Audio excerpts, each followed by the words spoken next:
What's up, YouTube? Welcome back. So in this video, I want to give my thoughts and opinions about this situation that I've heard that happened very recently. So the situation involves a former WNBA player named Maya Moore and a guy that is named John Irons. And long story short, John Irons was convicted of a crime he did not commit, and he has spent decades in jail. I believe 23 years to be exact, for a crime that he did not commit. And more or less, Maya Moore, his girlfriend, I believe, maybe perhaps, she has been holding him down throughout that time and advocating for him and ultimately helped him get out of prison, you know. And, there's a lot of opinions about this from a lot of different people and a lot of different groups of people about, how does this, what people think, basically.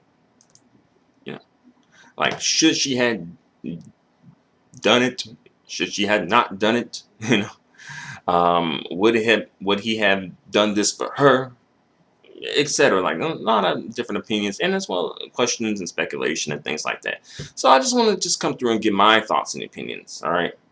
So I know there's a group of people, especially some black women, coming through talking about black love, black love. Give me some of that black love, right? And you do have to be careful about what you hold on a pedestal as being quote unquote black love. You have to be careful about that. But on the flip side, it was black love when Papoose did it for Remy Ma. Granted, the times were not as much, but still, So, could it be black love? Could it not be black love? Does it deserve to be pedestalized? It's up for debate, right? But folks coming through on that. Right. And then, some people got criticisms. Some criticisms from black women have been kind of like, oh, you're wasting, or she has wasted the best years of her life. And, he wouldn't do the same for you. You know, valid criticisms, And that is important. Like, when you're doing things for people and going hard in the paint for people, you do have to think about that. Like, would if you were in the situation and needed the advocacy and whatnot, would this person do the same for you? That's important. Just in general, not just in this situation. And then there are some criticisms from black men, oddly enough, saying that, oh, she did this because she just wants a man. She didn't do this for black social justice, right? It was being completely self-serving, pretty much what they're saying. Like, she was being completely self-serving. And, she could have been doing it for a combination of both. It could have been her, wanting to advocate for her man or whatever, or and her wanting to advocate for black social justice issues. It could be both, right? But the thing is, like, when, the former NBA player Stephen A. Smith was advocating and still advocating for his friend George Floyd, is that self-serving?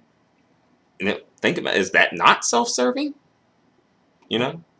But the thing is, folks don't really seem to have an issue with that, or even just in general with the whole pro-black movement seemingly being self-serving to black men, right? So now all of a sudden folks got issues about self-serving, right? Are you just mad that the self that's being served is not reflective of you, right? And I speculate, I could be wrong on this, but perhaps I think that Maya Moore marrying John Irons may low-key be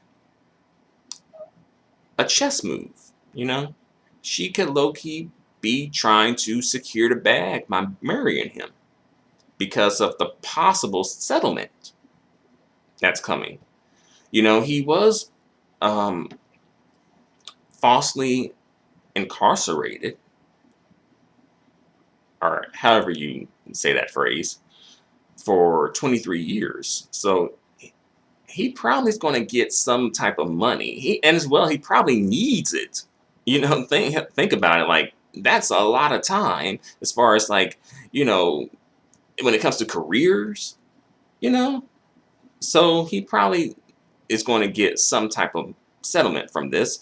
Not exactly sure how much, but Maya was like, well, since I've dedicated so much time to him, and she may like him, love him, he may like and love her, whatever. Let's just go ahead and sign on the dotted line and get married. And that could be her way of securing the bag, so that when the settlement comes in, she can be enjoying some of this settlement money, right? And as well, if the settlement comes in and then they divorce, then she can at least have some leg room, or something to stand on when she's advocating for getting some money one way or another. She has some legal recourse, right? Um, but right now at the moment he's probably broke. Let's be real. Not being shady, but he's been in prison for 23 years, so I'm pretty sure your career is not on and popping in prison, right? But if this settlement does come through, then we will definitely see John Irons' true colors. We'll see if he's really down for Maya, or he was just, maybe he married Maya to secure his own bag, right? Because, again, he just got out of prison. He probably don't really have much popping off in his career, and he needs some support from somewhere. I don't know about his family, but still. So him marrying Maya might have been his own chess move to an extent, right? Now, he could really like Maya. He could love Maya. That could be the case too. And he's like, hey, since I like and love you, I'll marry you. And you want to marry me? Let's get married. And then maybe, hopefully, they do live happily ever after with a big settlement check. You know? But, a bit of a sidebar here, though. A bit of a sidebar.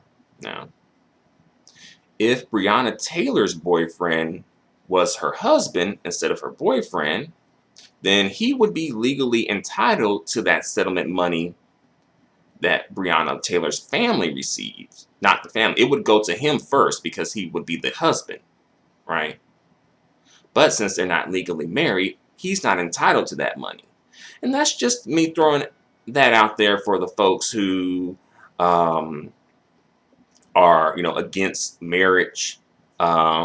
Both men and women who are against marriage. That would be a case for men benefiting from marriage, because usually it's like, oh, well, the women's benefiting, right?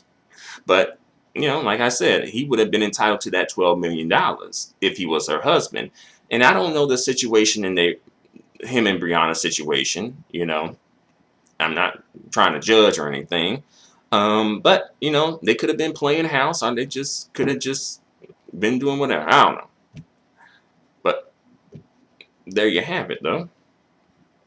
But yeah, hopefully this works out for Maya one way or another, And I know there's going to be some people coming through, especially some black men probably, like, oh, why you always got to assume the worst in brothers, right? People always assuming the worst in the black man, right?